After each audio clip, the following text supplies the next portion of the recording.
بہت سارے رستے ہیں اللہ کی طرف جانے کے، لیکن 3 باتیں قرب الہی کے لیے ہمارے بزرگوں نے بڑی زبردست لکھی ہیں۔ سب سے پہلی بات یہ ہے، صوفیاء فرماتے ہیں کہ اگر رب کا قرب چاہتے ہو تو ہر وقت اپنے رب کی رحمت کی امید رکھا کرو۔ خوش نہیں ہوئے آپ اس بات سے؟ ہر وقت اللہ کی رحمت کی، اور فرماتے ہیں دل سے امید رکھا کرو اور زبان سے اپنے رب کی رحمت کا ذکر کیا کرو۔ ہر وقت کہا کرو کہ میرا اللہ بڑا ہی مہربان، میرا اللہ بڑا ہی قریب۔ ہمارا پتہ کیا حال ہے؟ شکر بھی شکوے کے انداز میں۔ کیا حال ہے؟ تو بس جی بس شکر ہے الحمدللہ۔ تو یہ کون سا شکر ہے جی؟ یہ تو آپ نے کہا ہے کہ بڑا تانگ ہوں میں اپنی زندگی، یہ شکر ہے؟ ہر وقت یہ کہے کہ میرا اللہ بڑا ہی قریب ہے۔ دیکھیں نا، بسم اللہ شریف ہر کام سے پہلے معنی کیا ہے؟ بسم اللہ الرحمن الرحیم، یعنی تو کہہ اس رب کے نام سے جو بڑا ہی مہربان ہے، جو نہایت ہی رحم کرنے والا ہے۔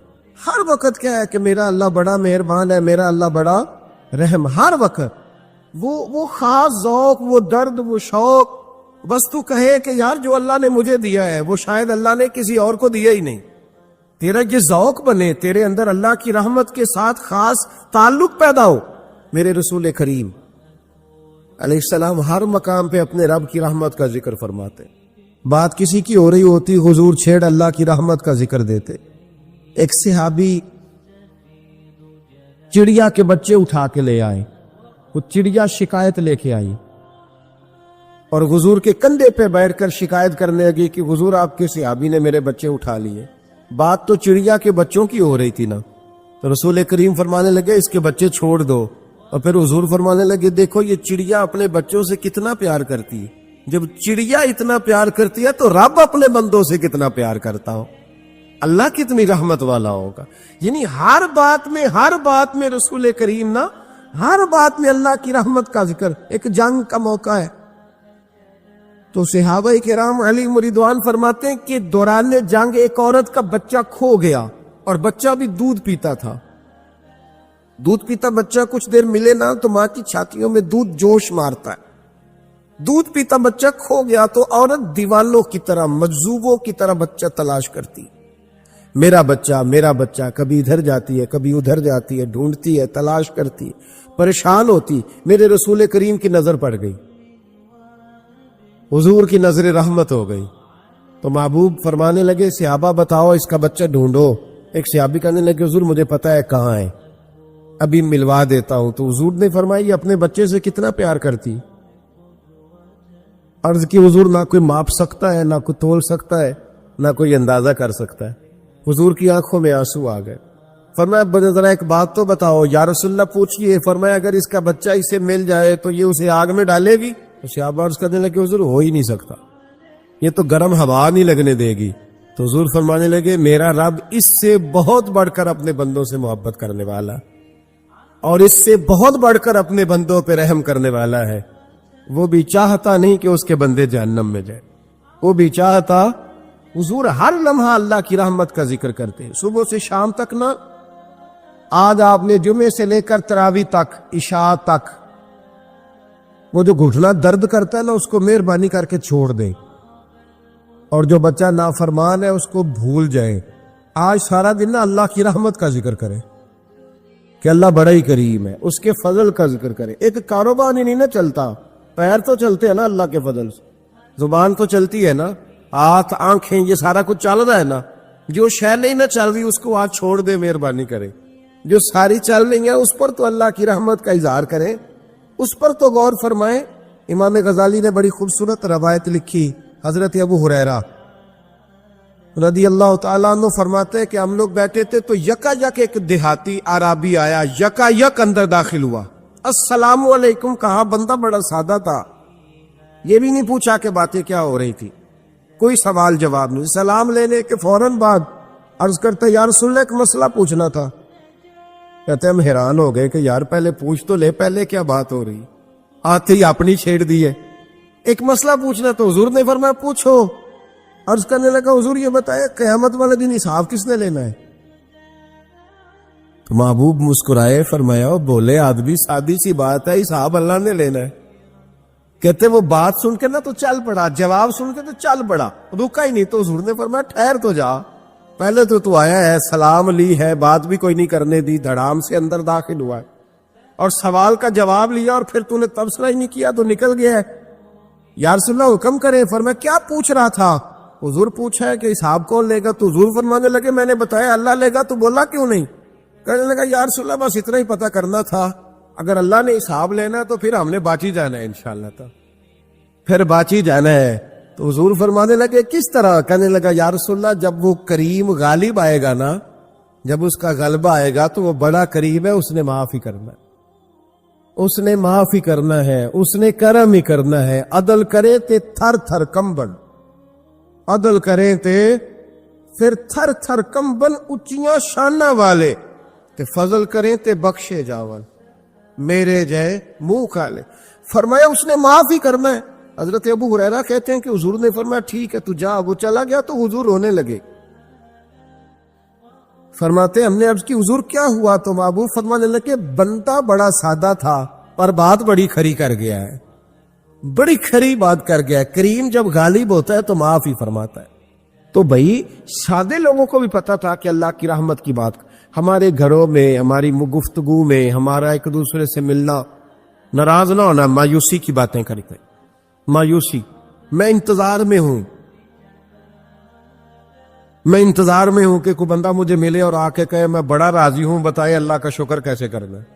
میں انتظار میں ہوں, اتنے سالوں میں مجھے بندہ کوئی نہیں ملا, جو ملا اس نے یہی کہا پریشان بڑا ہوں دعا کر دے, بڑی اذیت ہے, سب سے زیادہ میں ہی تنگ ہوں. کچھ کرے, کوئی وظیفہ بتائے, کوئی تعویذ دے, کوئی ملے نا یار, کوئی ملے, کوئی کہے کہ الحمدللہ تعالی. اور میں نے تعلیم کے لیے صرف اور اظہار نعمت کے لیے, تشکر کے لیے کئی دفعہ آپ کے سامنے یہ کہا ہے کہ الحمدللہ جس طرح کے استاد مجھے ملے شاید کسی کو نہ ملے, اور میں نے اظہار تشکر کے طور پر کہا ہے پھر کس طرح کے شاگرد مجھے ملے ہیں اتنے اچھے فرما بردار شاید کسی کو نہ ملے, اور جس طرح کے سادے اور درویش ماں باپ اللہ نے مجھے عطا فرمائے.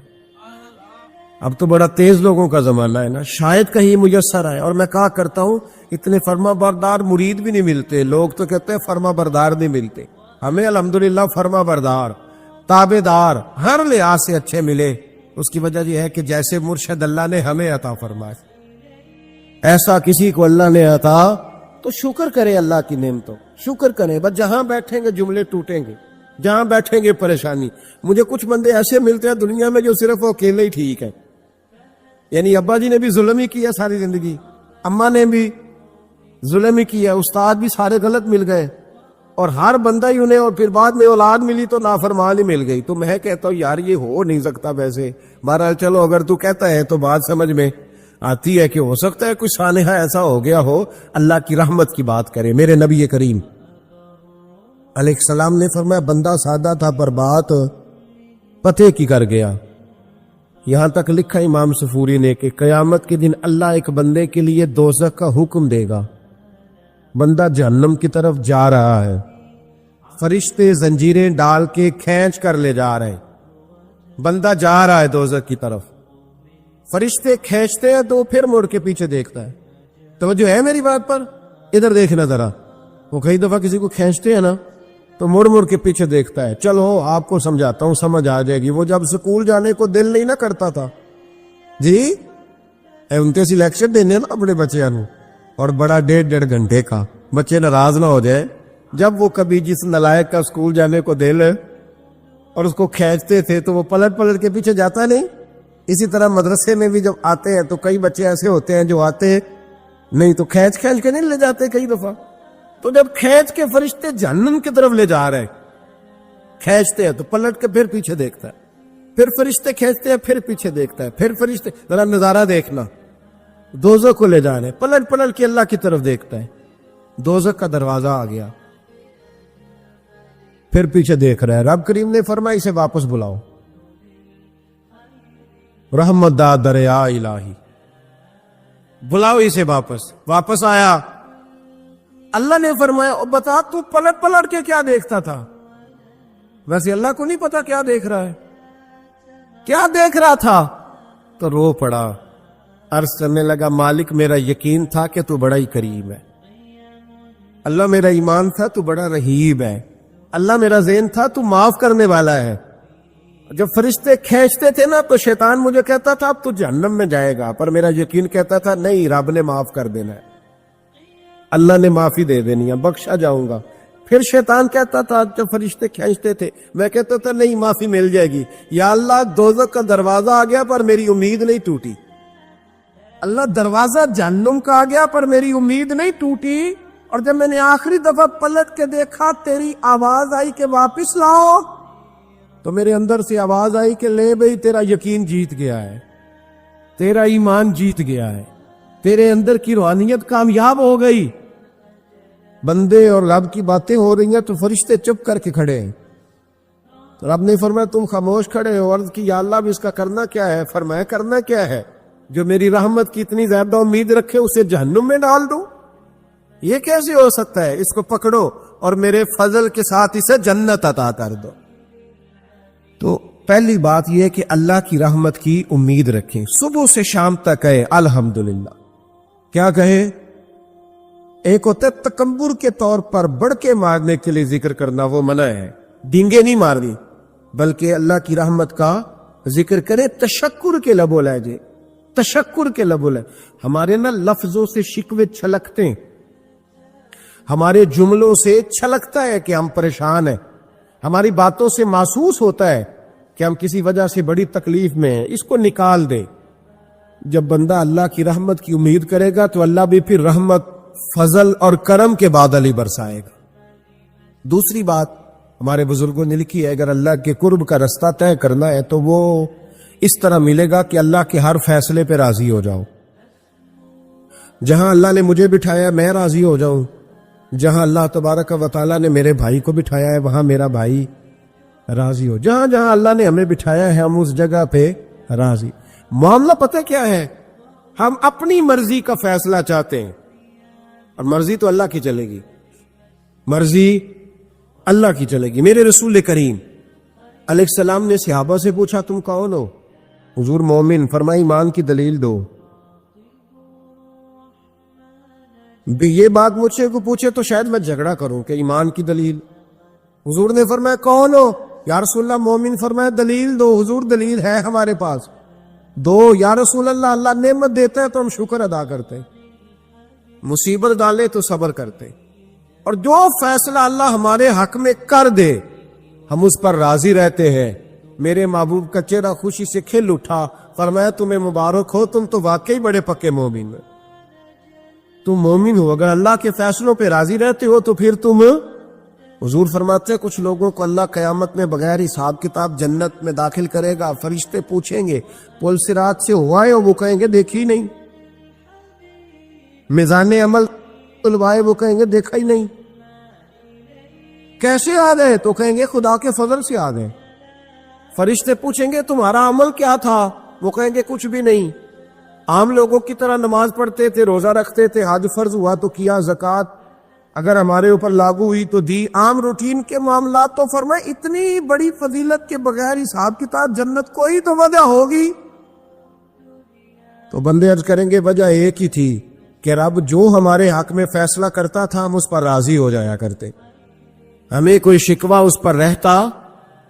علامہ ڈاکٹر محمد اقبال رحمت اللہ علیہ، توجہ ہے میری بات پر؟ ادھر دیکھنا ذرا میری طرف، اللہ آپ کو خوش رکھے۔ کچھ لوگ نا جی کہتے ہیں ڈاکٹر اقبال نے داڑھی کیوں نہیں رکھی تھی؟ تو جی غلطی کی علامہ اقبال نے، رکھنی چاہیے تھی انہیں۔ ناراض ہو گیا آپ لوگ، جو جس کی غلطی ہے وہ اس کی یہ غلطی ہو گئی ان سے، انہوں نے نہیں ٹھیک کیا۔ اب اقبال کے داڑھی نہ رکھنے سے کیا سنت کی مخالفت پر اسے ڈگری دی جائے گی؟ وہ میں ہی کیوں نہ ہوں، جو کام خلاف سنت ہے وہ بہرحال۔ لیکن میرا سوال یہ ہے کہ اقبال نے صرف داڑھی نہیں رکھی، باقی سارے کام اچھے کیے، تو آپ باقی کے تو سارے اچھے کر لینا۔ اقبال نے جو کام کیا، جو دین کا درد دیا، جو پیغام دیا، جو جد و جہد کی، اس کو تو سمجھ لو نا۔ مطلب صرف داڑھی پہ آ کے دلیل پکڑتے ہو۔ علامہ اقبال نے مکان بھی نہیں بنایا اپنا، کتنا بڑا آدمی ہے، کوئی جائیداد ہے اس کی؟ تسی بھی چھوڑو مکان سارے، اقبال وہ دیکھے نا بابے بلے شاہ کی لوگ مثال دے دیں گے، بابا صاحب مجذوب آدمی تھے، تو بابا صاحب کے حصے میں تو کئی مربع زمین آتی تھی، وہ بھی انہوں نے نہیں لی۔ ہمارا ملانگ روٹی کا اس کو پتا ہے، نوٹوں کا بھی پتا ہے کہ 5000 والا کون سا ہے، 100 والا کون سا ہے، باقی ٹائم وہ بابا بلے شاہ بن جاتا ہے۔ یہ کون سا سٹائل ہے کہ مرضی کی چیز آئی تو قابو کر لی؟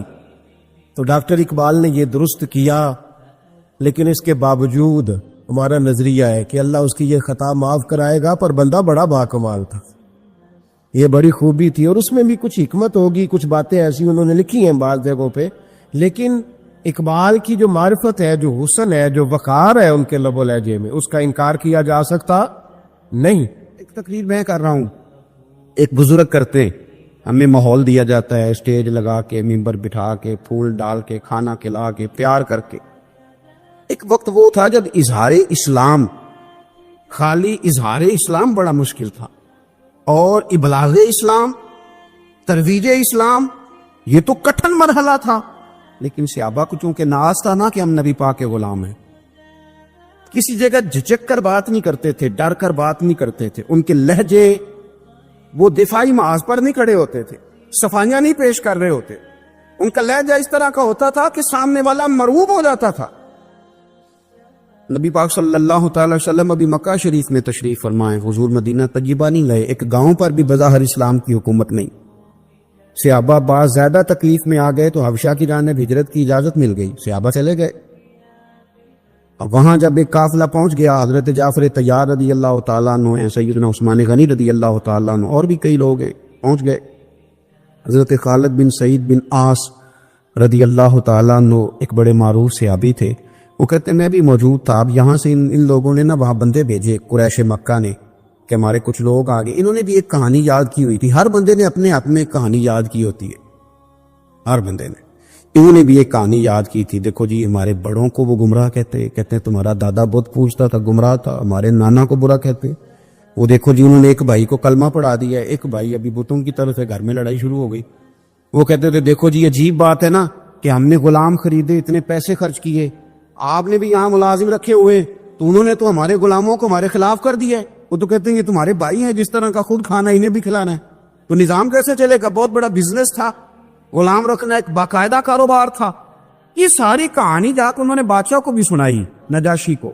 نجاشی ذرا زیرک آدمی تھا، ہمارے ہاں بھی دیہاتوں میں اس طرح کے چودھری ملتے ہیں کہ جو پہلے چلا جائے فیصلہ اسی کے حق میں، اور جانا پہلے شرط ہے، جو پہلے گیا فیصلہ اسی کے حق میں ملتے ہیں، اس طرح کے بہت سارے منصب۔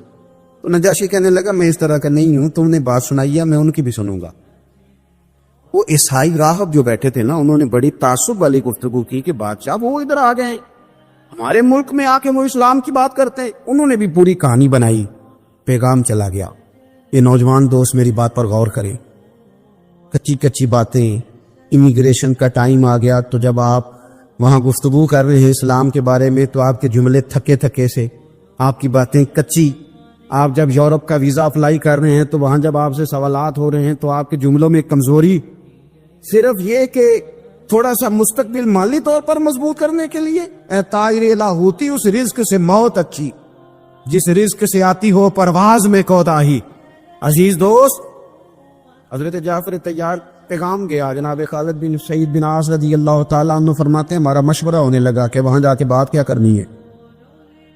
لوگوں نے کہا ذرا حکمت سے، ابھی مسلمان اسلام اس حالت میں نہیں ہے، ذرا حکمت سے، ذرا تھوڑی سی نا دھانائی سے، ابھی ذرا طریقے سے، ابھی تگڑی باتیں نہیں کرنی۔ کہتے سنتے رہے۔ حضرت جعفر طیار کے ہاتھ میں چھڑی رہتی تھی، اٹھے چھڑی کا سہارا لے گئے اور چھڑی کو زمین پہ مارا، کہنے لگے تم سب کی رائے میں نے سن لیا، میری بھی سنو، بات چونکہ میں نے کرنی ہے، میں نے کوئی اس طرح کی بات نہیں کرنی جو مجھے لوگوں نے مشورے دیے ہیں، تمہاری باتیں دیانت پر بھی مبنی ہوں گی اور تم نے بالکل صحیح کہا ہے، لیکن یاد رکھو میں وہی کہوں گا جو میں نے مدینے والے محبوب سے سیکھا ہے، بالکل وہی کہوں گا۔ انہوں نے کہا ساری باتیں کر دینا لیکن وہ حضرت عیسیٰ کے بارے میں بھی پوچھیں گے، وہ جناب عیسیٰ علیہ السلام کے بارے میں پوچھیں گے، اور ان کا عقیدہ ہے کہ جناب عیسیٰ اللہ کے بیٹے ہیں معاذ اللہ، وہاں کیا کرو گے؟ حضرت جعفر کہنے لگے وہاں بھی وہی بات کروں گا جو رب کا قرآن کہتا ہے اور محبوب کا فرمان کہتا ہے۔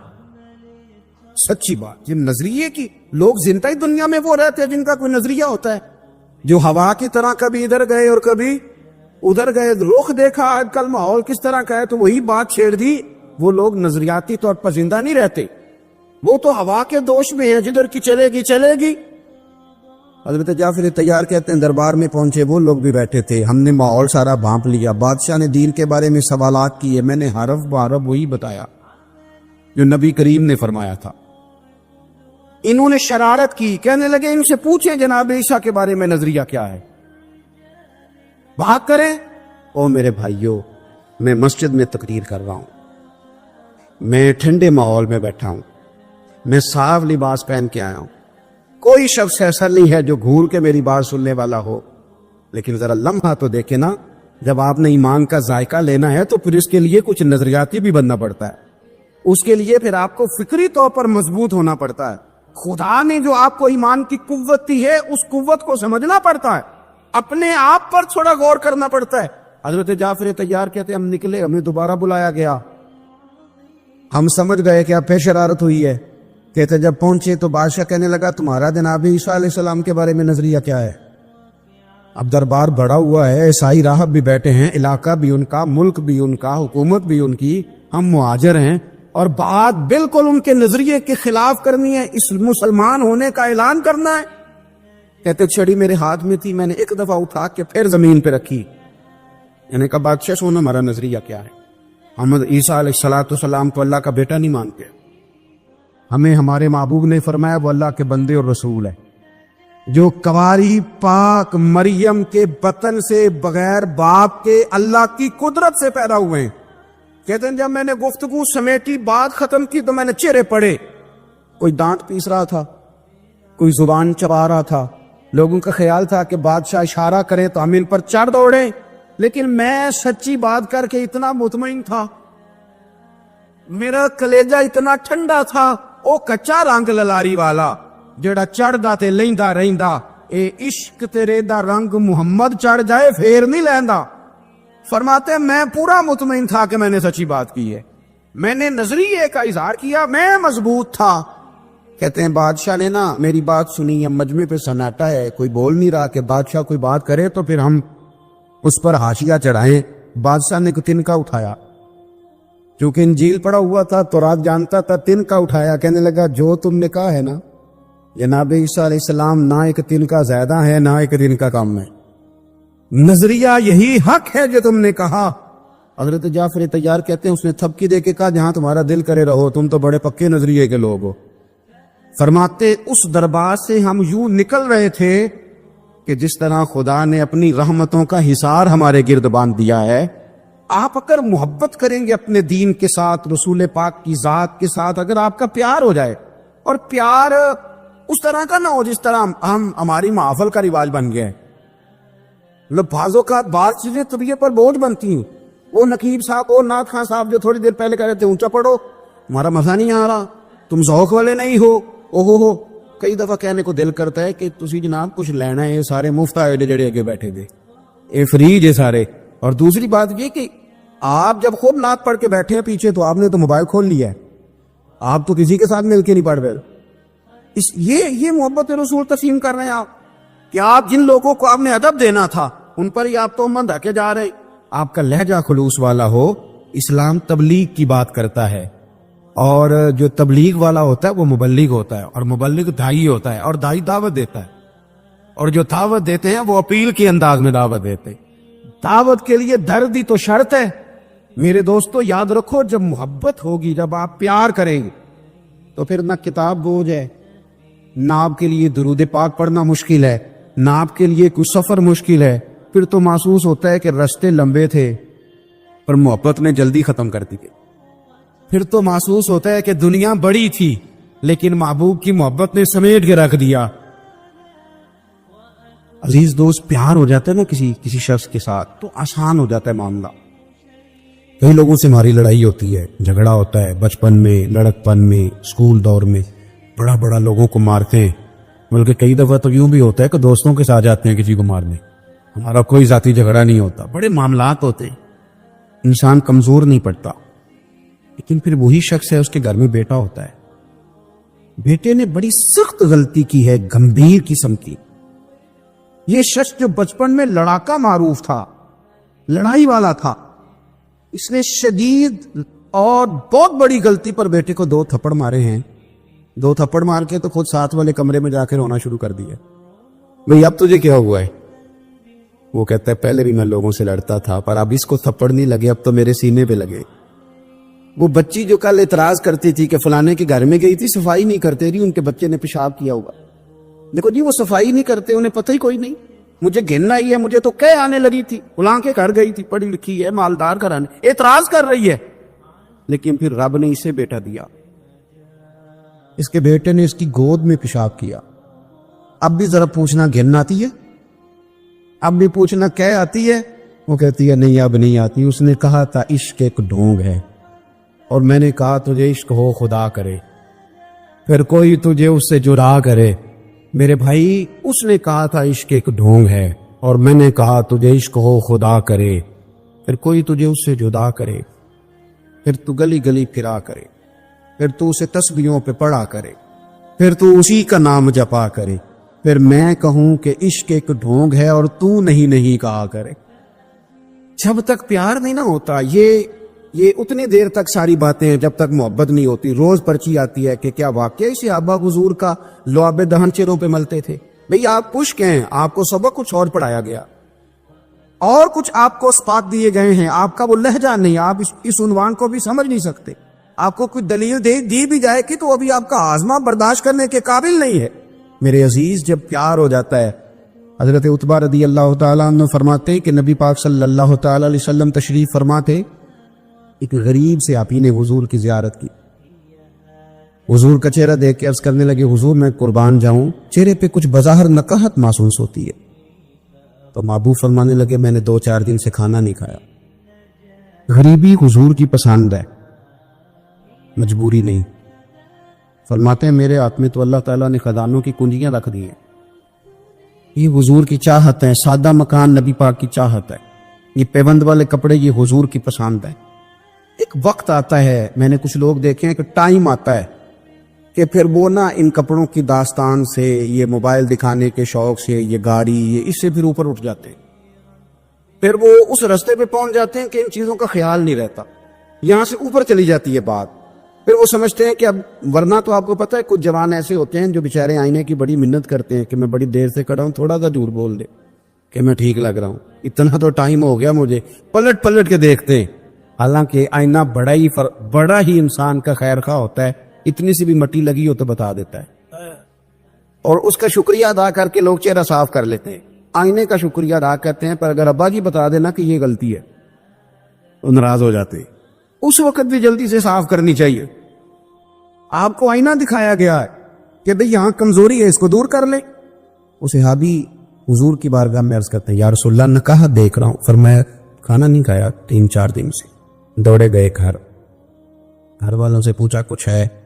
کچھ نہیں ہے. جو ان کے تعلق والے 2-4 گھر تھے وہاں بھی معلومات کی کچھ نہیں ملا. بنو قریظہ یہودیوں کا محلہ ہے, ان کے باغات ہیں, وہاں پہنچ گئے. کہنے لگے مزدوری ملے گی, بچوں کے لیے مزدوری کرنی ہے, بہنیں بھی آنے والی ہے, گھر میں غریبی ہے, کس لیے مزدوری ملے گی؟ کا ملے گی پر تھوڑا سخت کام ہے, گرمی بھی شدید ہے, پانی بھی ذرا گہرا ہو گیا کنویں میں, درختوں کو پانی دینا ہے, 1 ڈول پانی کا نکالو گے تو 1 کھجور ملے گی. ہمارا تو جو کام روٹین میں کرنے والا شخص تھا وہ بھی بھاگ گیا, کام سخت ہے, پانی ذرا گہرا ہو گیا ہے, کرو گے؟ کہنے لگے میں کروں گا, میری مجبوری زیادہ ہے, میں کام کہتے ہیں نا میں کئی دنوں سے فارغ ہوں, دیہڑی نہیں مل رہی, میں کروں گا, میری مجبوری زیادہ ہے, مجھے تو کرنا ہے. کام مل گیا, جھولی بچھا لی, کپڑا بچھا لیا, 1 پانی کا ڈول نکالتے 1 کھجور ملتی, 1 پانی کا ڈول نکلتا 1 کھجور ملتی. ہاتھوں پہ چھالے آ گئے, وجود سارا پسینے سے بھر گیا. بڑی مشکل سے وہ کپڑا کھجوروں سے بھرا, اسے اٹھایا, سینے سے لگایا.